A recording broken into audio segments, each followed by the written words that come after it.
Hey there, Grumpy Old Fart here. Due to YouTube's changing quote-unquote community standards, I created a channel called Grumpy Old Fart over on Rumble, a free speech alternative to YouTube.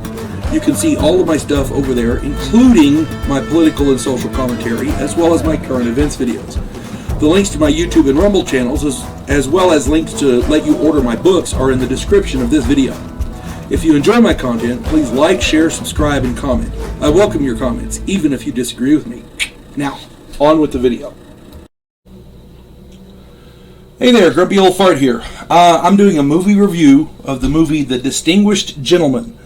It is a 1992 comedy, and it is just hilarious. Now, I got a little different take on this movie than others. The plot is a con man grifts his way into Congress and figures out that he's a guppy in a wide ocean of crime, corruption, and cons. He realizes that he's the little fish in a big damn pond real quick. Okay, we're going to do something a little different in this one. I have to say that the first time that I watched this movie, I thought it was a silly little movie that stirred a chuckle and kept you engaged. It is Eddie Murphy, after all. I mean, you know, he puts out quality movies. This is not one of his more famous ones, but he's Eddie Murphy. He's going to be funny in everything you watch. But then I happened to watch it just the other day. I had no idea how prophetic this movie was. It pokes fun at every major lobby, and that's amusing. But the sheer amount of graft, corruption, criminality, manipulation, backstabbing, quid pro quos, outright liars depicted in this movie is nothing compared to what we now know actually goes on in Washington, D.C. They were poking fun at a subject, but they didn't know how deep and wide the subject was. They're throwing rocks at the ocean, basically. They thought it was a mud puddle, but they found out they're throwing rocks at the ocean. You can watch this movie in one of two ways. First, you can enjoy a funny movie, which is cool. No problem there. Second, you can enjoy a somewhat mild documentary of the corruption in D.C. That's the level of how. This is going to sound weird. I don't think they meant for this movie to be so deep, but at the same time, they didn't know how deep the ocean was that they were jumping into. You see what I'm saying? The cast. I'm going to do the cast right quick. Eddie Murphy, Cheryl Lee Ralph, Charles S. Dutton, Victoria Rowell, Victor Rivers, Shai McBride, Lane Smith, Joe Don Baker, Grant Shawd, Kevin McCarthy, and Noble Willingham. I'm not sure if Kevin McCarthy is the same Kevin McCarthy that's in Congress now. At any rate, the people in this, it was supposed to be a funny movie about Congress and the lies and the corruption about Congress, the cons that go on there. But they take my word for it, they had no idea the depth and the breadth and the width of the pond they were jumping into, because they didn't really address a lot of it. It is a funny movie. If you watch it in the context, it's a comedy, great. Which is what it was supposed to be. But then, lately, in politics, you find out the stuff that is actually going on in Congress, and then you watch this movie again, and you're like, really? You know? So,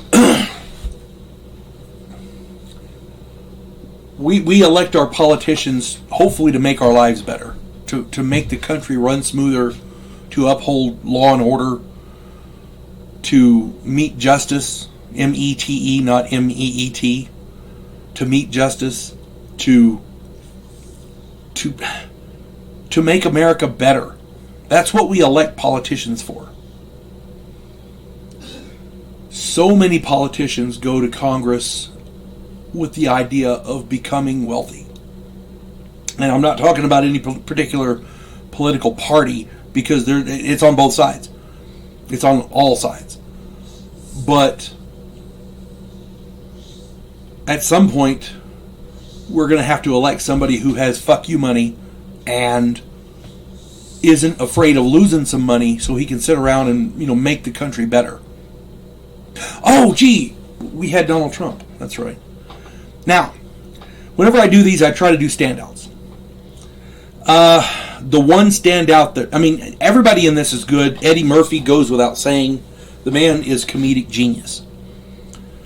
What people tend to not notice, what people tend to overlook in movies like this, is the villain. The actor who played the main villain was Dick Dodge, Congressman Dick Dodge. Great name. Lane Smith played Dick Dodge, and Lane Smith was brilliant. He was in Son-in-Law, he's been in My Cousin Vinny. He's a consummate actor who literally became any role he played. A great character actor who had a long and distinguished career. Unfortunately, he passed in 2005. A terrible, terrible loss to the world. Nobody played a villain like he did. His characters as a villain were the ones you just loved to hate. And there are times, like for example in Son-in-Law and in My Cousin Vinny, he wasn't actually the villain. He was just the opposition. And he ended up coming around at the end and being a friend. If you've ever seen those movies. I may do movie reviews on those later. But the point I'm getting at is, this guy, Lane Smith, was a national treasure when it comes to character actors. He's right up there with Don S. Davis and so many others. As the villain in this, you believed everything he said, everything he did. This guy played the part to a T. I don't think they could have gotten a better actor for this role. As the counterpoint for Eddie Murphy's con man, Lane Smith he shined. I can't say enough good about him. If you get the opportunity to see this movie, even if you're not politically oriented, it's going to be a funny movie, okay? But if you are politically oriented, pay close attention, because that shit goes on, and it's not even the tip of the iceberg. If you get a chance, the movie is The Distinguished Gentleman from 1992. You folks have a good day. God bless one and all. Devo Poland, a scientific representative of a pacifist race called the Gandhiri, is sent away as an exchange officer.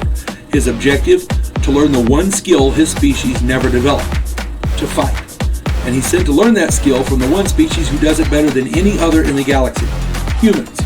If you like science fiction with an upbeat military tone, check out my novel, Vanguard 1.